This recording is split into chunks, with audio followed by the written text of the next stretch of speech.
Deus não nos abandona no medo. Por isso eu quero começar perguntando para você: você tem medo do quê? Você tem medo de quê? Especialmente nos tempos que nós vivemos, parece que cada nascer do sol nos traz motivos, razões para termos medo. O medo vai da demissão do trabalho, passando pelas ameaças contra a nossa integridade física, segurança física, chegando aos rumos políticos que o mundo está tomando. Enfermidades novas, enfermidades que já estavam controladas e reaparecem, ameaças terroristas, ditadores insanos com armas de guerra, com grande poder de destruição mundial. Mas existe também aqueles medos numa outra dimensão, numa dimensão mais próxima da nossa realidade diária. O medo de nós sermos os últimos a ficar sabendo de alguma coisa, os últimos a terminar um trabalho importante, ir mal em uma prova, seja ela no meio acadêmico, seja relacionada ao seu trabalho, à sua profissão, ou até uma prova da vida. O medo de ficarmos sem dinheiro, sem recursos. O medo daquela pinta que, ao se olhar no espelho, você reparou na sua pele.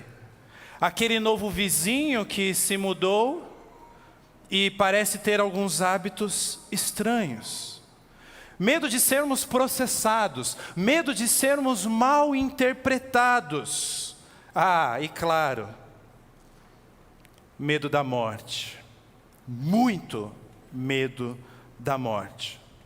A ponto de nós elaborarmos planos sofisticados para evitá-la, ou, pelo menos, deixar ela o quanto mais tarde possível.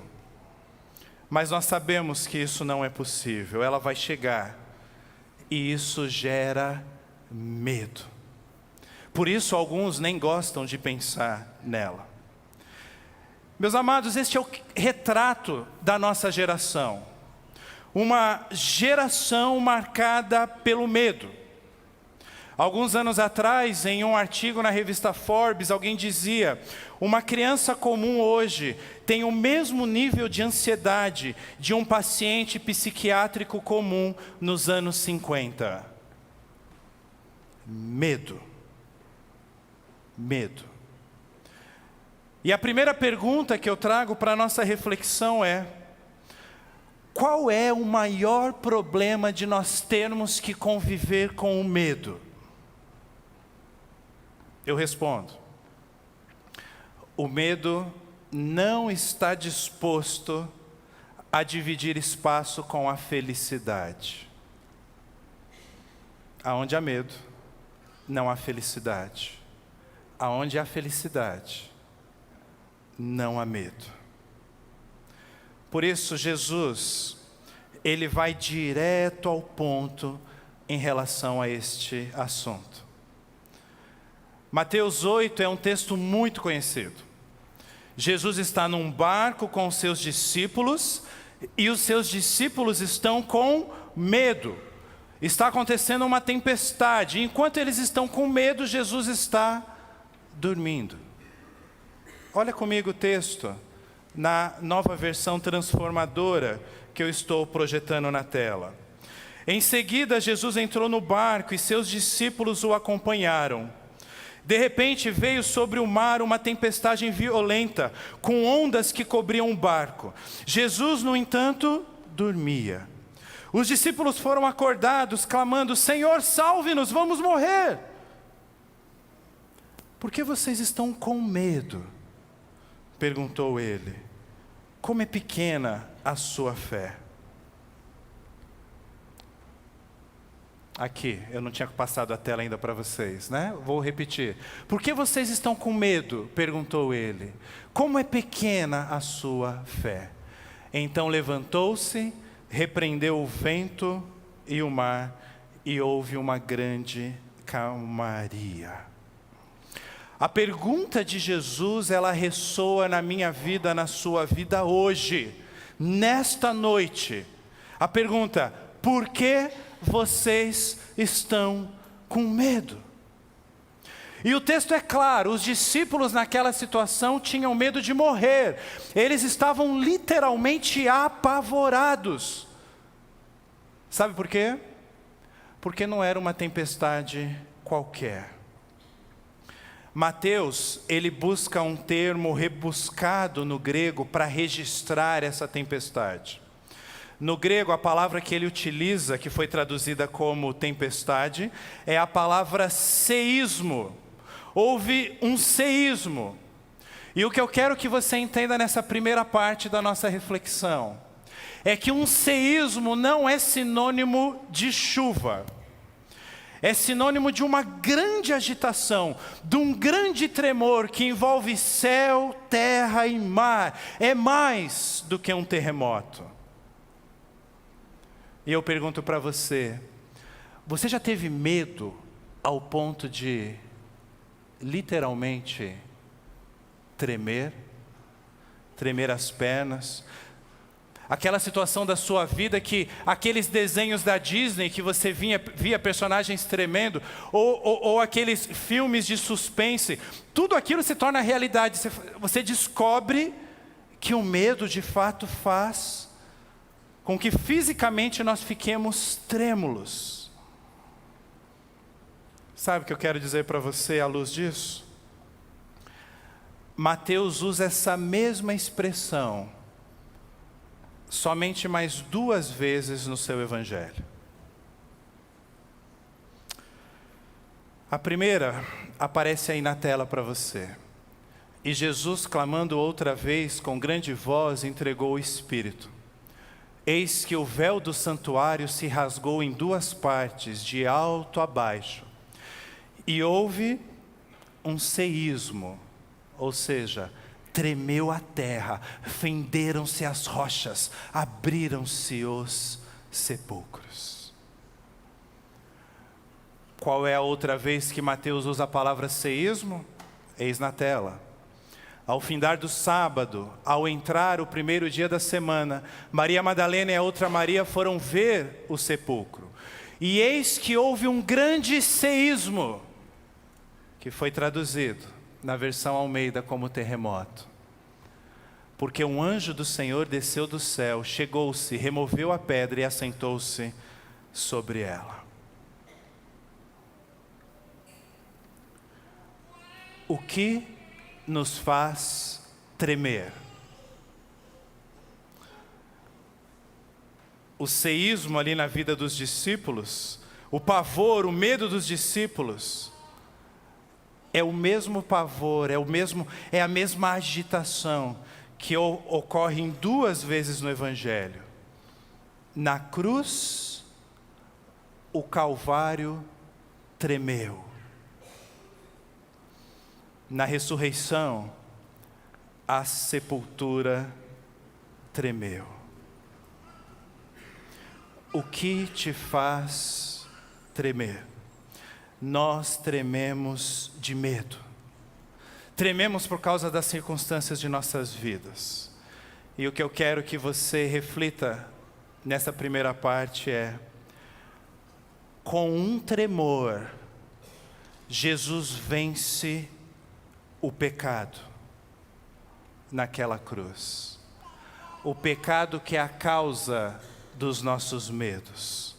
Com um tremor, Jesus vence a morte, que é o nosso medo maior.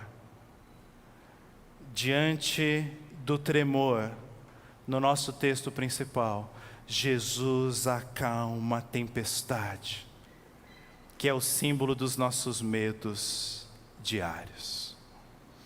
Sabe o que eu quero que você guarde? Nosso Deus não treme. Nosso Senhor nada teme. Ele não tem medos. Por isso, como nós vamos cantar agora, dele é a glória e o poder. Ele é para sempre Rei. Não existe nenhum Deus que seja como Ele. Nós trememos de medo, Ele faz tremer para representar a vitória sobre a morte. Ele nos dá vida, Ele não nos abandona no medo. Por isso que nós cantamos: nada vai me separar de Ti. Por isso eu não deixarei de Te louvar. Por isso não deixarei de Te buscar. Fique em pé neste momento e cante ao Senhor esta canção.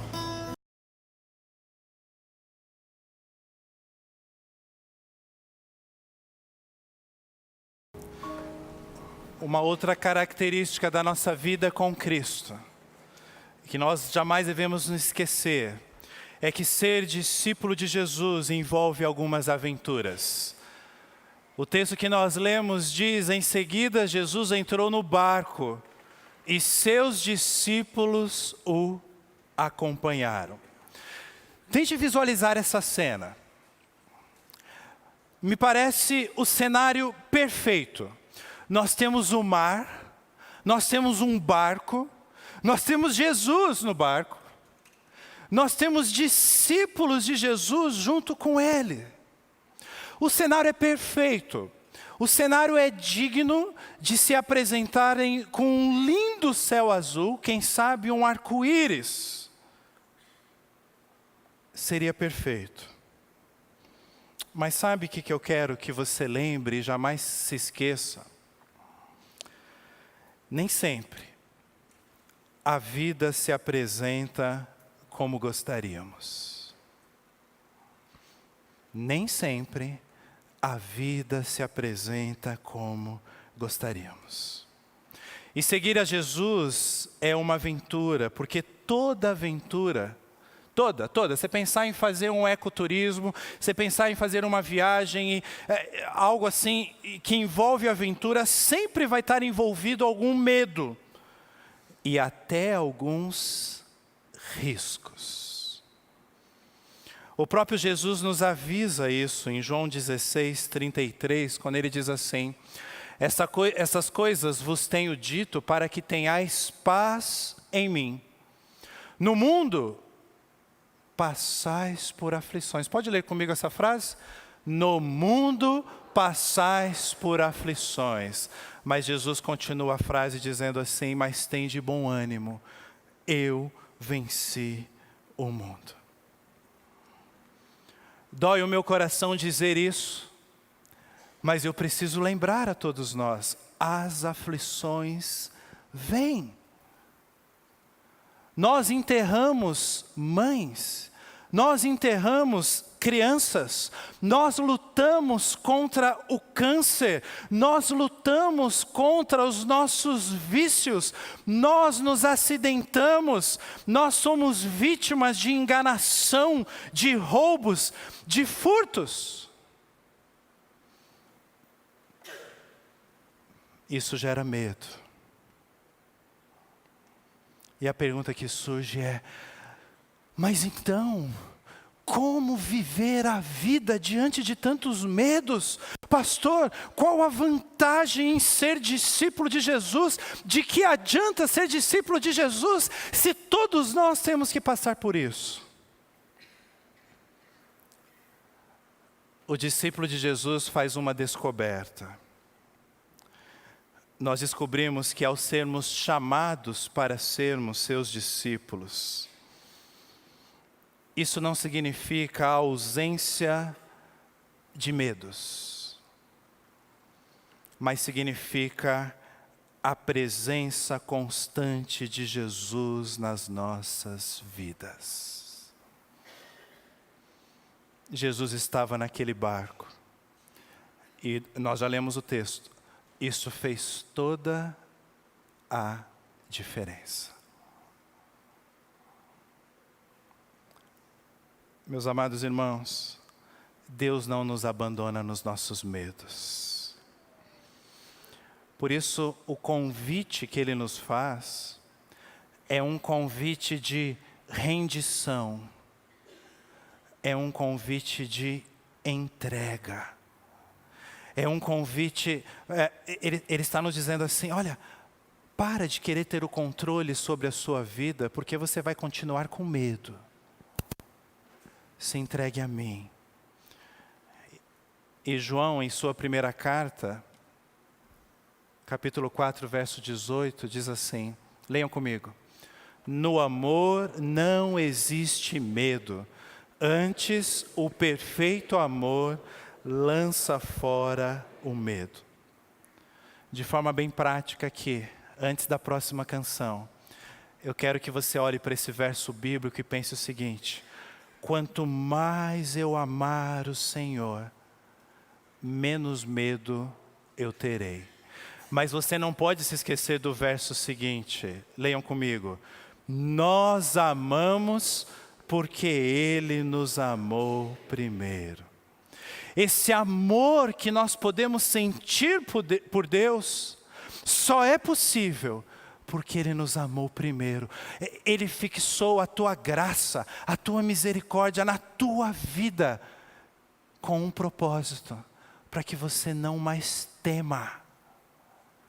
O que eu tenho que fazer então, pastor? Você tem que se render, você tem que se entregar. Por isso que a próxima canção diz, eu me rendo.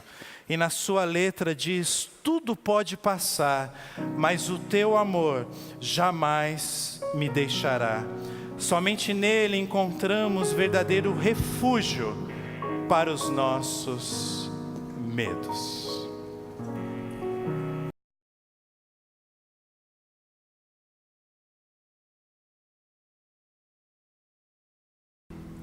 Porque Ele está aqui, nós não temos motivos para termos medo. Mas sabe algo interessante que me chama a atenção no texto que nós lemos?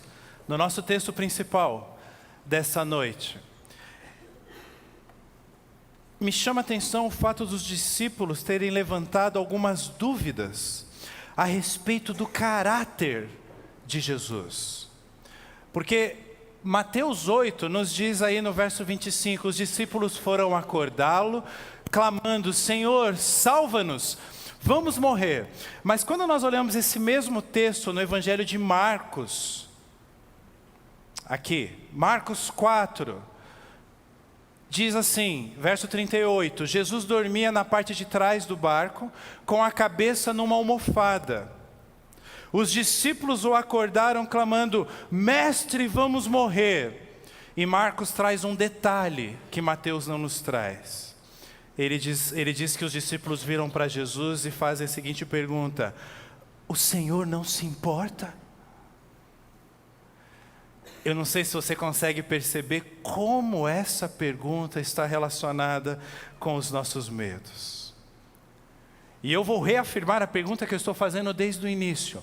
Quais são os teus medos? O que te faz tremer? Quais são os seus medos hoje, neste domingo?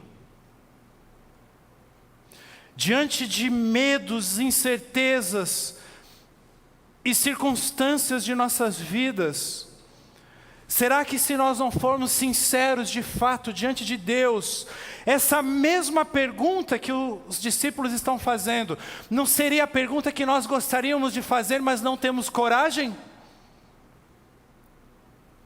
Senhor, o Senhor está vendo a minha situação, o Senhor está vendo que eu estou com medo, o Senhor não se importa?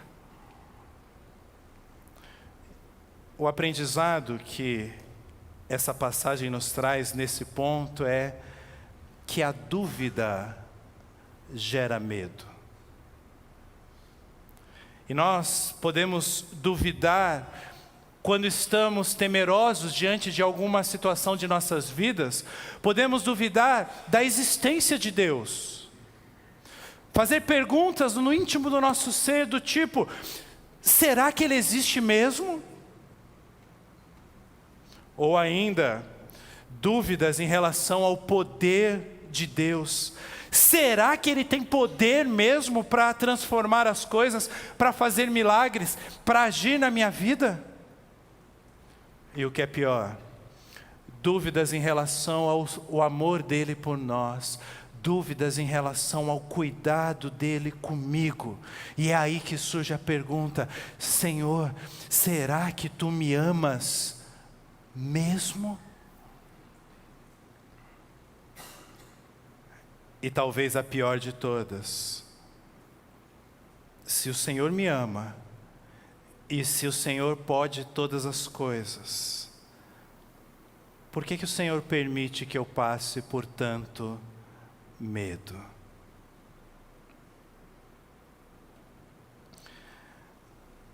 Foi mais ou menos essa a pergunta dos discípulos nesse texto. É como se eles estivessem dizendo assim: como pode Jesus estar dormindo?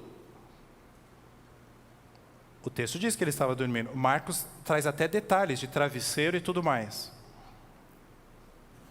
Como pode Jesus estar dormindo enquanto nós estamos sofrendo, enquanto nós estamos no meio de uma tempestade, enquanto nós estamos com medo? Meus queridos, minhas queridas, a dúvida mexe em nossa confiança em Deus. Por isso que Jesus, quando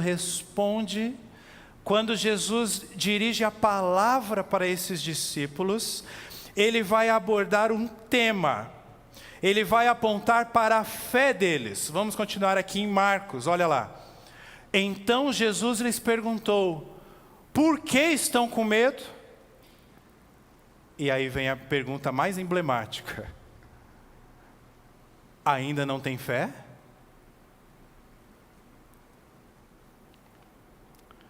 O medo nos deixa descontrolados. E nós podemos ter duas reações diante do medo. Por um lado, nós mostramos as nossas garras. Eu estou com medo. As pessoas mais próximas de Adolf Hitler, que conviveram diariamente com ele, diz que a grande característica de Hitler era o medo. Ele era uma pessoa com medo e mostrou as suas garras. Mas a outra reação é nós ficarmos literalmente desnudados diante do medo. É aquele corajoso, valentão, forte, quem sabe com um revólver na cintura, mas que afina rapidinho ao ver um calibre 38 apontado para a cabeça dele. Ou aquele que é corajoso até o ponto de perceber que a sua família foi feita refém. Por isso, queridos, que a violência é um detestável recurso, mas é infalível. Porque o medo nos leva a fazer o que a pessoa deseja que nós façamos. Por que eu estou falando isso? Para responder a seguinte pergunta junto com você: por que o medo nos deixa com dúvidas, por um lado, e por que o medo nos deixa descontrolados, por outro lado? A resposta é: porque o medo enfraquece a nossa memória. E quando diz respeito à nossa espiritualidade, o medo faz com que nós nos esquecemos de quem Deus é. O medo faz com que nos esquecemos como Deus nos ama. O medo faz com que nós esquecemos o que Deus faz, o que Ele já fez antes, o que Ele está fazendo e o que Ele pode fazer. A gente esquece disso tudo. Esquecemos disso tudo diante do medo. Esquecemos o que Ele fez na vida de outras pessoas, seja no relato bíblico, seja na vida de pessoas que conhecemos, e esquecemos o que Ele já fez nas nossas próprias vidas também, porque nós estamos com medo. E eu não sei você, mas parece impensável que esses discípulos que já tinham visto Jesus fazer milagres, Jesus dar vista aos cegos, Jesus fazer paralíticos andarem, Jesus falar com o Pai. Eles terem ficado com medo. E o medo gerou dúvida se Deus se importava com eles. Nós nos esquecemos, quando estamos com medo, que Ele jamais nos abandona. Olha o que diz Deuteronômio 31:8. Não tenha medo, nem desanime, pois o próprio Senhor irá adiante de vocês. Ele estará com vocês, não os deixará, nem os abandonará. Deus está falando aqui no contexto de Moisés, mas logo algumas páginas seguintes na Bíblia, Ele está falando isso para Josué. Enquanto você viver, ninguém será capaz de lhe resistir, pois eu estarei com você, assim como estive com Moisés. Nunca, ou não o deixarei, nem o abandonarei.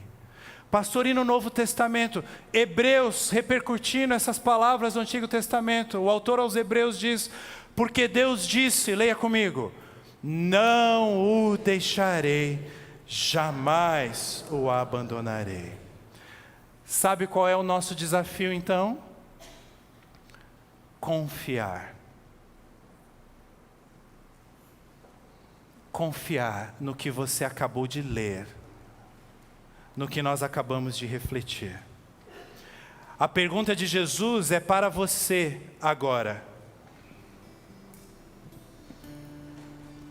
Você ainda não tem fé? Jesus está perguntando isso para você nessa noite. Você ainda não tem fé?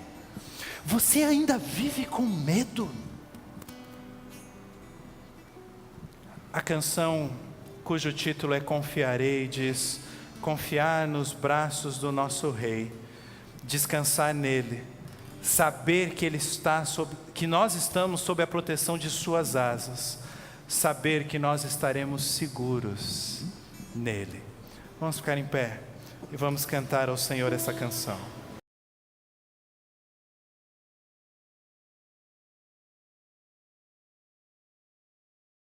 A pergunta de Jesus ainda reverbera nas nossas mentes.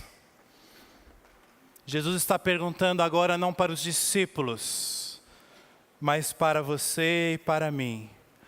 Por que vocês estão com medo? Quando o medo domina a nossa vida, a segurança se torna o nosso Deus. Deus minúsculo. Eu quero concluir essa nossa reflexão sob essa perspectiva. Se nós deixarmos o medo dominar as nossas vidas, nós vamos passar a adorar uma outra entidade. Essa entidade se chama segurança. Nós vamos passar a adorar, a idolatrar a segurança financeira. Por que eu almejo a segurança financeira? Porque eu tenho medo de no futuro não ter recursos. Eu passo a idolatrar a segurança física, no que diz respeito à moradia, no que diz respeito a recursos anti-violência, no que diz respeito às minhas rotinas, às blindagens ou não que eu vou ter no meu carro, no meu apartamento, na minha casa, a decisão de morar em um local fechado, não mais num local aberto ao público. Tudo isso passa a ser como uma entidade, porque eu tenho medo. O medo me dominou. E a resposta para o medo é a segurança. E eu vou dedicar a minha vida para eu ter segurança plena. A segurança também relacionada à minha saúde, no que diz respeito a check-ups constantes, dietas constantes e a busca por um equilíbrio na minha saúde que evite eu envelhecer, ou até para os mais loucos, evite eu morrer. O medo nos torna loucos. Segurança emocional. Eu tenho controle sobre a minha vida e sobre os meus pensamentos. Eu fiz diversos cursos. Eu fiz diversos treinamentos. Eu li muitos livros. Joia! Mas na primeira frustração que você tem na vida, você sente medo. Medo. E aí você acha que o que você aprendeu não é suficiente. E você vai fazer uma outra faculdade, ou vai fazer um curso em outro país, talvez um país exótico, buscando a tal segurança, o tal equilíbrio. Tudo porque você está com medo. Sabe o que nós idolatramos? Nós idolatramos uma vida livre de riscos. Eu não gosto do que é arriscado.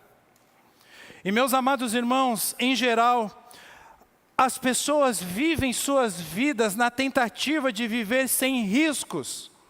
E sabe o que eu tenho visto? Eu tenho contato com dezenas, centenas talvez de pessoas semanalmente. E eu vejo essas pessoas na tentativa de ter uma vida sem riscos, se tornando cada vez mais infelizes. Por isso que eu disse em um outro momento, que seguir a Jesus é uma aventura. Envolve riscos, sim. Mas não é apenas o melhor caminho, é o único caminho. Porque em geral, essas pessoas que são amantes da segurança, são exatamente aquelas pessoas que não conseguem fazer coisas nobres, que não conseguem fazer coisas grandiosas, que não conseguem impactar quem está ao seu redor e muito menos o mundo. E a pergunta é, por que, pastor? Por que isso acontece? Primeiro, porque o medo as impede. O medo te aprisiona. Você não sai do lugar, você fica travado. Você já congelou de medo? Não sabia o que fazer.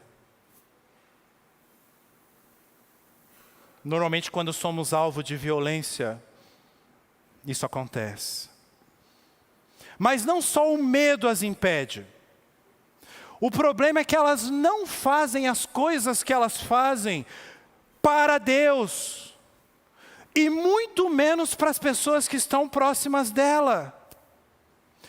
Todo esforço desse indivíduo é egoísta. Porque o seu foco está na sua segurança e nada mais.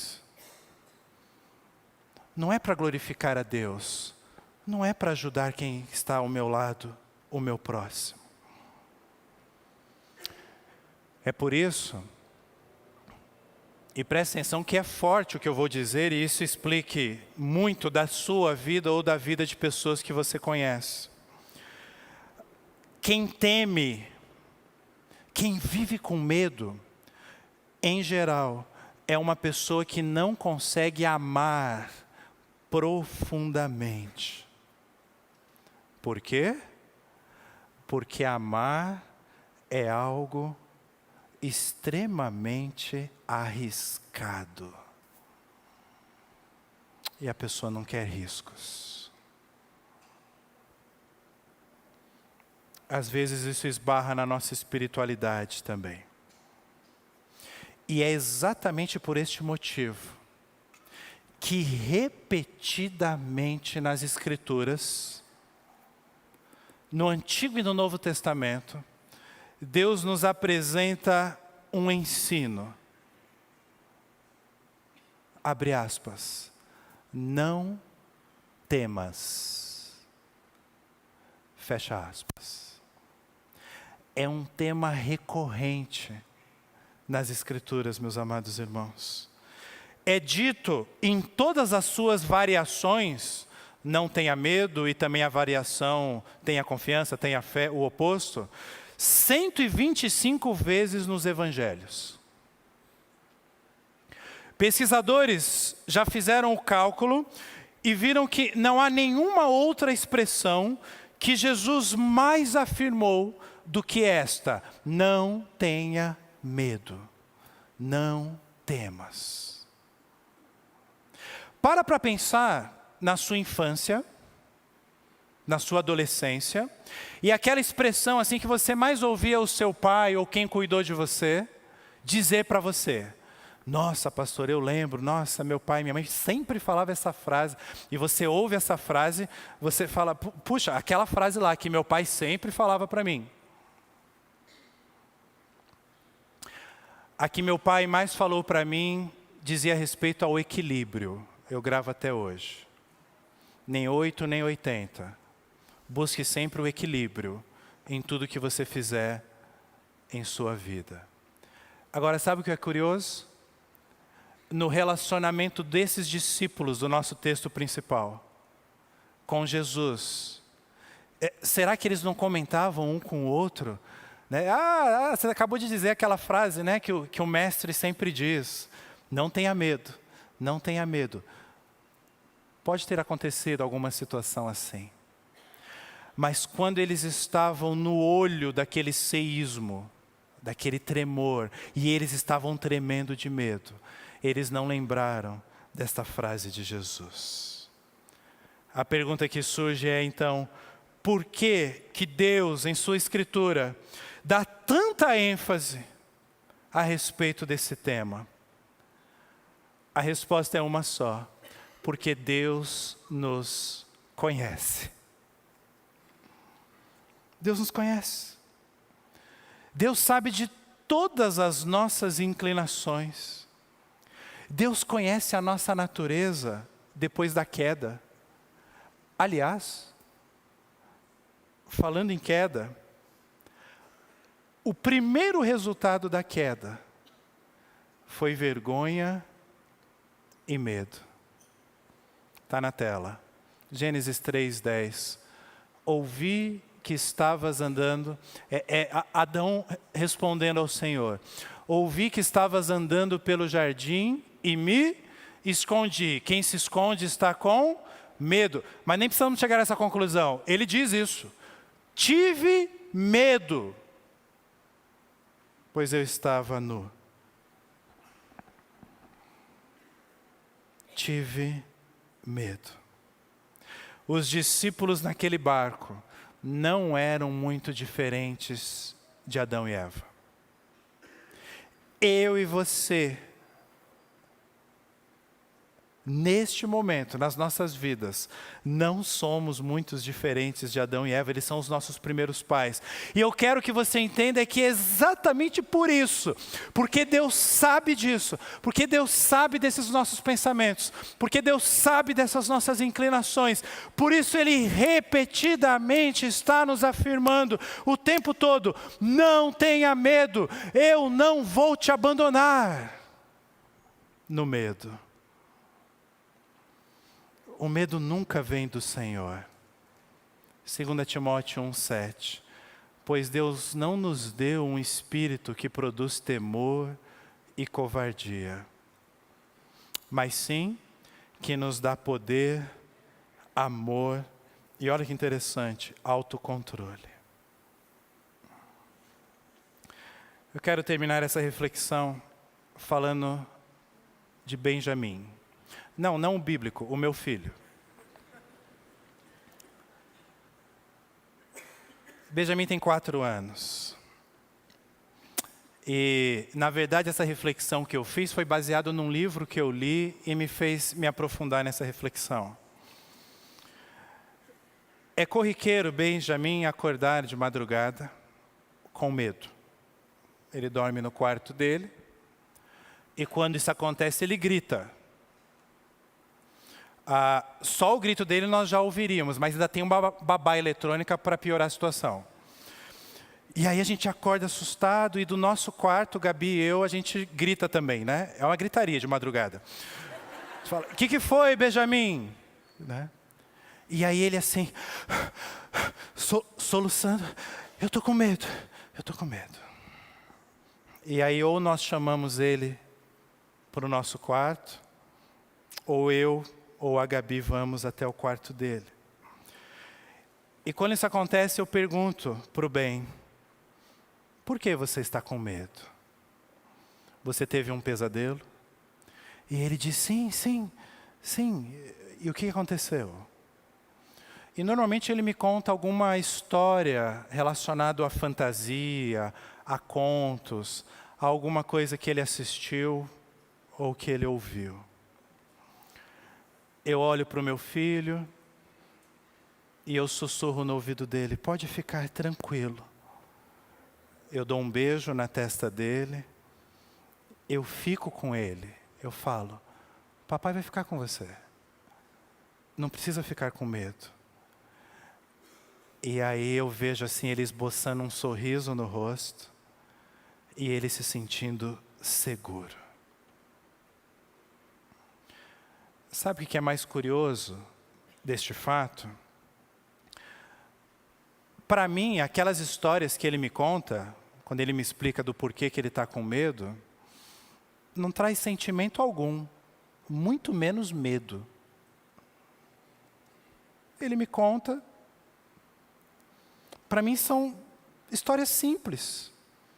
Eu fico tão calmo enquanto ele me conta a razão do medo dele, que eu sou capaz até de dormir tranquilamente do lado dele enquanto ele está me contando o medo dele.